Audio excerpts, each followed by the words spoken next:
Metrópole Entrevista. Pois é, já tá comigo ali, ó, e eu tô sem óculos. Tô sem óculos para enxergar, deixa eu ver. Tô vendo ali a Jane. Olha lá, a Jane, bonitona. E também o nosso advogado, o Dino Emerson, doutor Dino Emerson Nascimento. Porque quando a gente entrevistou a Jane estava de máscara.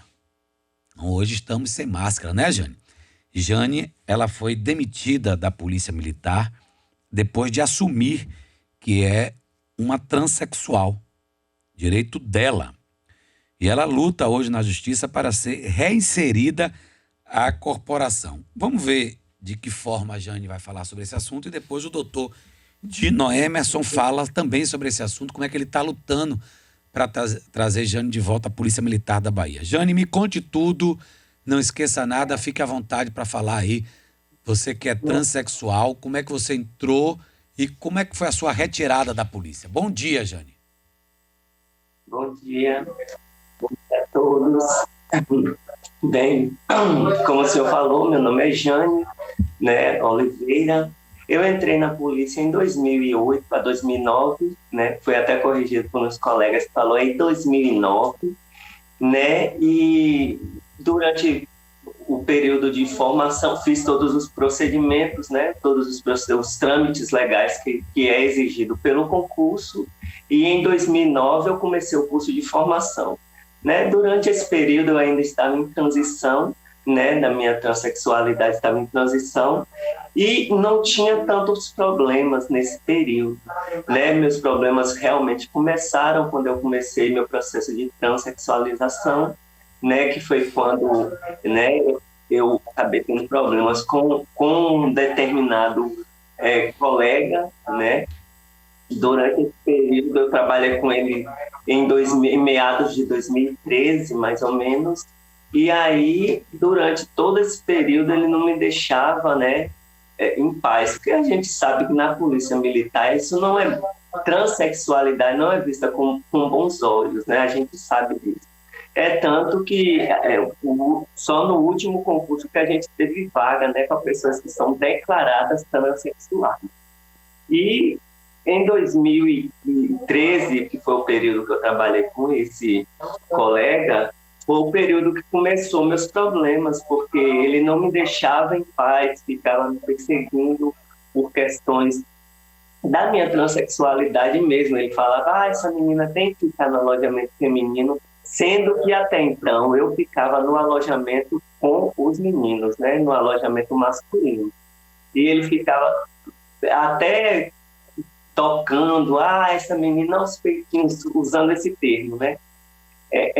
Essa menina tem que ficar no alojamento. Chegou a situação de eu ter que realmente mudar de alojamento, porque eu conversei com o coordenador de área, com o meu comandante, que era o sargento que ficava com a gente durante aquele período, né? Durante aquele serviço. Ele era o oficial, tinha um oficial de dia, eu levei ao oficial de dia a situação, que ele não me deixava em paz, ele ficava com aquelas brincadeiras, que são brincadeiras que são ofensivas, né? Para quem é um trans, entende muito bem. A gente até tenta conviver com isso, mas é muito difícil. E aí, eu trabalhei com ele, chegou a situação de ter realmente que me mudar de alojamento, porque ele não me deixava, né, trabalhar direito, porque é difícil, né? A gente trabalhar com a pessoa que a gente não pode desenvolver um bom serviço por causa desse tipo de brincadeira. E aí tudo bem, passou, aí eu mudei, né, de companhia, porque eu era do 17º e fui para a 94ª CIPM, que é numa cidade próxima a uns 40, 50 quilômetros de distância. Mas as perseguições continuaram, né? Porque eu tive que trabalhar com ele, me transferiram, né? Como forma, a gente até fala isso, é uma forma de esconder, né? Pessoas que são trans. Aí me colocaram na Secretaria da Fazenda. E lá na Secretaria da Fazenda eu continuava tendo que trabalhar com ele, porque eu tinha que passar o serviço para ele. E aí, durante esse período, numa determinada situação, eu já posso falar como ocorreu a questão do que levou ao padre? Posso? Pode, lógico, deve. O que é que levou? O que é que levou? Pronto. E aí, aí eu trabalhei com ele mais ou menos 3, 4 meses, e aí houve minha transferência para a Nona Quarta. E eu fui trabalhar lá na Secretaria da Fazenda. E aí, num determinado dia que eu estava de folga, né, ele estava trabalhando. Eu até então não sabia que ele tinha sido promovido a cabo, né, que ele era soldado, ficou muito tempo como soldado e depois ele foi transferido, ele foi promovido a cabo, né? E aí eu estava num barzinho e tal, com amigos, e aí ele chegou, né, no barzinho, alegando que ia comprar algo para comer, né? Que a gente não é nem muito normal em comprar, né, nesses lugares quando de serviço. E aí eu estava nessa situação, eu estava lá trabalhando, ele estava trabalhando, eu estava no meu momento de descanso ali, de lazer, e aí eu fui e perguntei a um colega quem era o oficial de dia, já parece que eu estava adivinhando, né, que aconteceria alguma coisa. E aí eu conversando com o colega, houve uma situação, aí eu estava, né, ali no momento de lazer, não me lembro direito, e aí ele já me pegou, alegando que eu tinha desacatado ele porque ele era quem estava responsável ali pela guarnição, né? Só que até então eu pensava que ele era soldado ainda, não olhei a patente, não olhei. E aí ele chegou e me pegou, falou, essa menina, essa vagabunda já me levou, já me colocou no camburão, né? Me levou para o batalhão. Nesse momento, como eu já estava, né, já tinha passado por todo aquele trauma com ele, eu acabei realmente falando algumas coisas, né, que foi o que gerou o PAD e alegando que eu tinha desacatado, né, desacatado ao meu superior hierárquico, né, porque ele era cabo e eu soldada. E disso gerou um PAD e desse PAD veio minha demissão. Só que nada foi, tipo assim, a situação que eu trabalhei, quando eu trabalhei com ele, eu levei a situação ao oficial de dia, eu levei a situação também, primeiro eu levei ao coordenador de área, depois ao oficial de dia, e chegou a situação do coordenador de logística do próprio batalhão me mudar de alojamento, mas nada foi feito com relação a isso. E já quando houve a situação lá no bar, que ele me pegou, me colocou, que não havia motivo deles me colocarem dentro do camburão da viatura. Eu não estava agressiva, não oferecia nenhum tipo de risco, e mesmo assim ele me colocou no fundo do camburão como se fosse realmente uma bandida, como se eu fosse uma criminosa. E me levou até o batalhão, que foi um momento que eu já estava realmente alterada por causa de tudo que eu já tinha sofrido, falei algumas coisas, e aí foi o que gerou o meu PAD e veio minha demissão. E até hoje eu luto, né, para tentar, porque realmente eu achei que a medida foi muito drástica, porque, né, é difícil. Eu sei. Agora, eu percebo e vejo que é uma briga, um problema pessoal, não é, doutor Dino Emerson Nascimento, e que chegou ao extremo da demissão dela, da expulsão dela da corporação, porque tem casos e casos dentro da Polícia Militar. E vocês perderam na primeira instância e estão recorrendo agora, doutor? Isso mesmo, mais uma vez, bom dia, meu amigo Zé Eduardo. Bom, né, não consigo chamar apenas Zé Eduardo e não lhe chamar de Bocão, a marca que ficou muito latente aí pra gente aqui no nosso estado. Veja bem, Zé Eduardo, só queria esclarecer um detalhezinho. Quando a nossa amiga Jane fala PAD, é o procedimento administrativo disciplinar. É o procedimento administrativo que dentro da Polícia Militar que pode gerar da detenção até a demissão. O que acontece na situação em específico de Jane foi o seguinte: existe uma latente transfobia por conta do colega de trabalho dela em não aceitar a questão da transexualidade. E o que foi que ocorreu? Teve essa desinteligência no bar, como a Jane falou, e pelo simples fato de um inferior hierárquico na polícia militar, instituição militar, chamar um superior hierárquico por você, já em tese configuraria aí um desrespeito. Né? E através disso, meu amigo Zé Eduardo, ele utilizou para prender Jane em flagrante delito, crime militar, e a polícia instaurou, por sua vez, um processo administrativo que culminou na demissão dela. O que nos causa estranheza é o seguinte: eu tenho aí mais de 10 anos advogando, especificamente nessa área, já centenas de PADs advogando, e pela primeira vez eu vi uma policial militar ser demitida por um suposto crime de desrespeito, por chamar um superior hierárquico de você.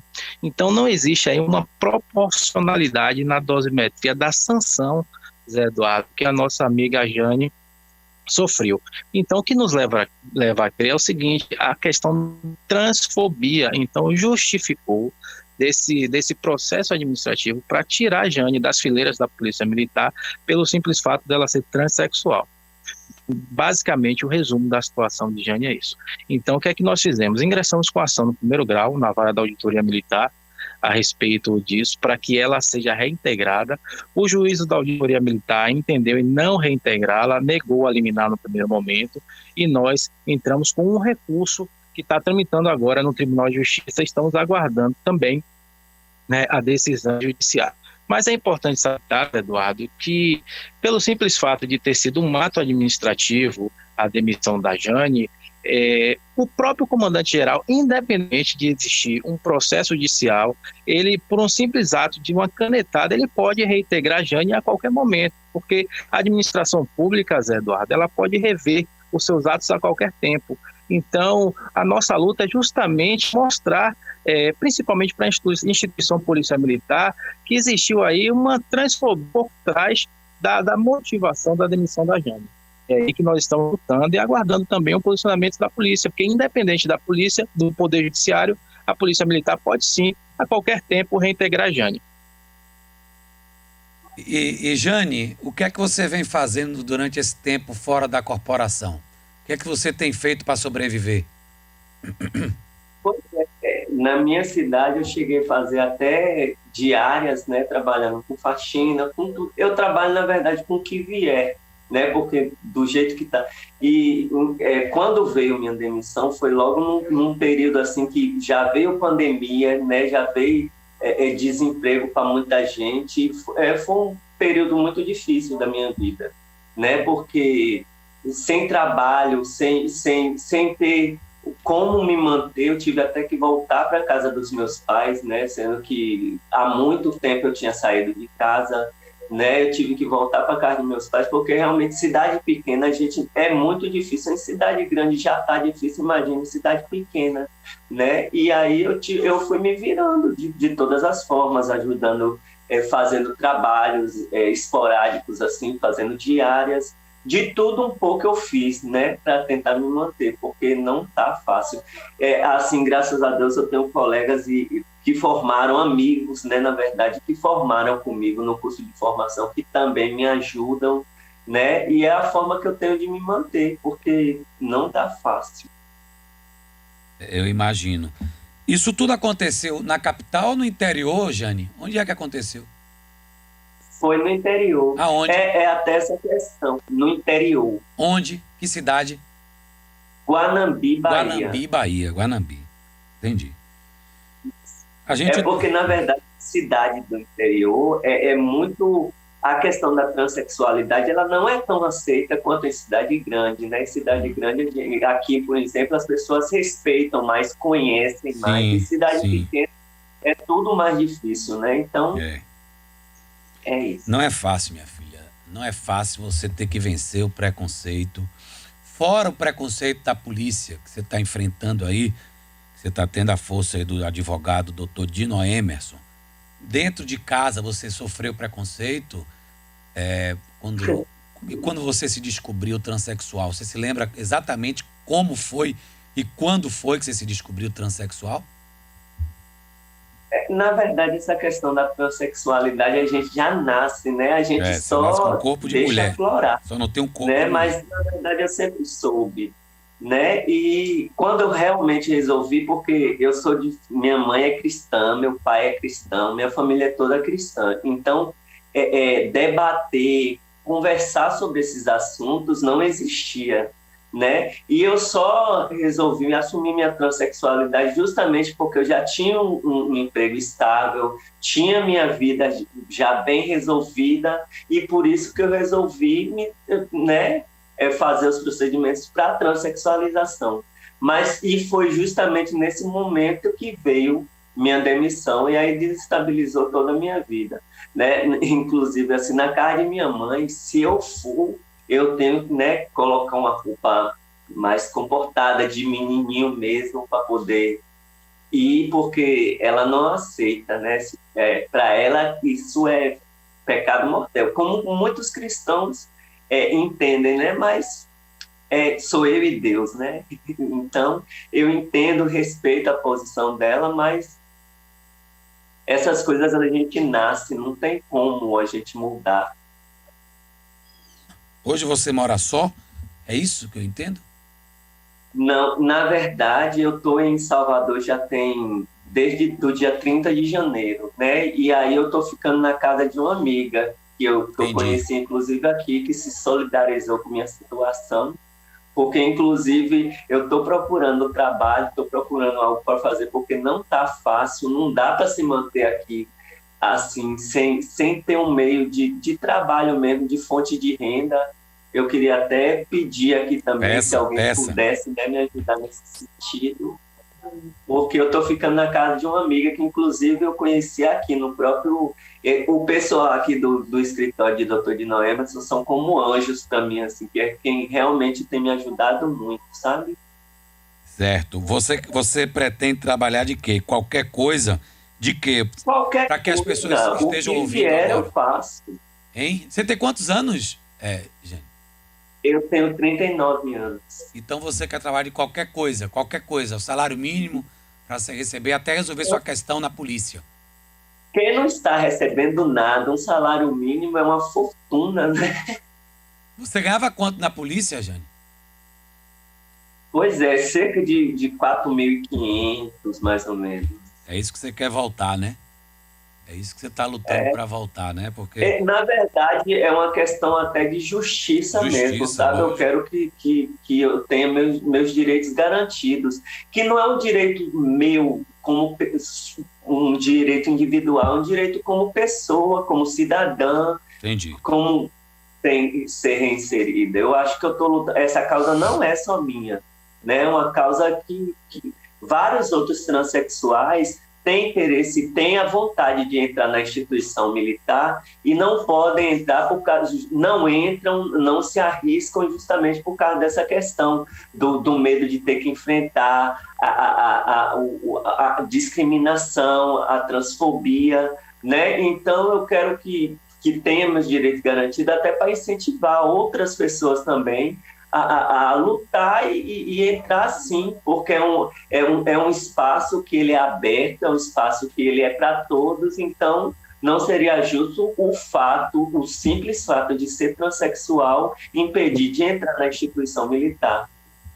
E você veja, né? Ela estudou, ela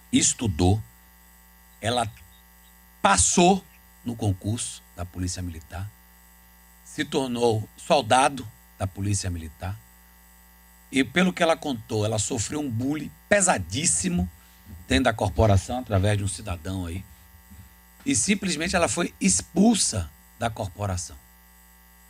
Ela está sendo acompanhada pelo advogado, o Dr. Dino Emerson Nascimento. Agora, eu te pergunto, onde é que está o presidente do GGB, GLBT, Marcelo Cerqueira? Você já foi até a ele para ver essa luta toda? Cadê as trans que deveriam se unir também com você? Porque você tem esse direito. Sim, sim. É que, na verdade, assim, eu até janeiro eu estava em Guanambi, que é minha cidade, que é no interior do interior mesmo, né? E lá a gente não tem muito esse respaldo desses grupos que defendem as causas, né? E aí, eu justamente por isso que eu vim para Salvador, para tentar ter esse apoio, né? Conseguir rever minha situação nesse sentido, porque em cidade pequena a gente grita, mas ninguém ouve, né? Porque não se tem muito o que fazer em cidade pequena, né? Com relação a essas questões. Mas eu quero ter o apoio, inclusive o pessoal aqui do escritório tem me auxiliado muito nesse sentido. Eu espero que você, eu sei disso, doutor Dino Emerson Nascimento, ele está lutando aí para que você volte à corporação. Acho que você tem que continuar na luta. Ela já perdeu na primeira instância, né? Para mim foi uma surpresa. Achei que voltaria o mais rápido possível e deve ter sido uma triste surpresa para vocês. Mas tenho certeza que com a luta de vocês aí no movimento GLBT, GGB, você volte o mais rápido possível, porque você conquistou com o direito do concurso, né? Vocês passaram no concurso, que é dificílimo passar no concurso da Polícia Militar, ainda porque você é uma trans que sofreu bullying, entrou em discussão e foi expulsa simplesmente da corporação. Acho que vocês têm que insistir, lutar, correr atrás. Isso foi só liminar? Foi só liminar que não dá o direito dela voltar, doutor? Não, Zé Eduardo, na verdade a liminar foi negada e no mérito também foi negada, por isso que nós entramos com a apelação, para rever essa situação.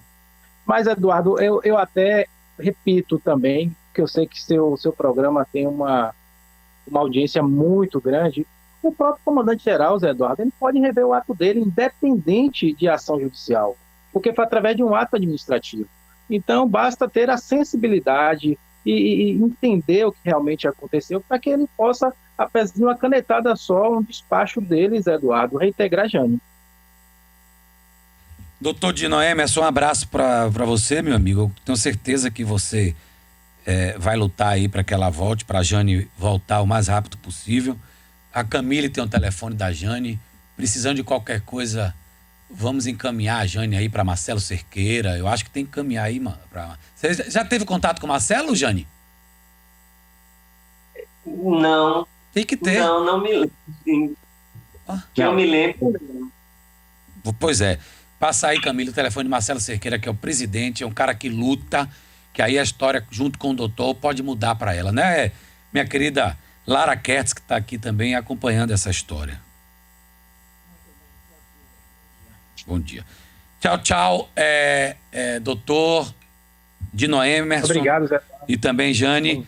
Camille, passe para ela o telefone de Marcelo Cerqueira, por favor, que ela entre em contato o mais rápido possível e conte sua história, Marcelo, por favor, tá? Obrigado. Tchau, tchau.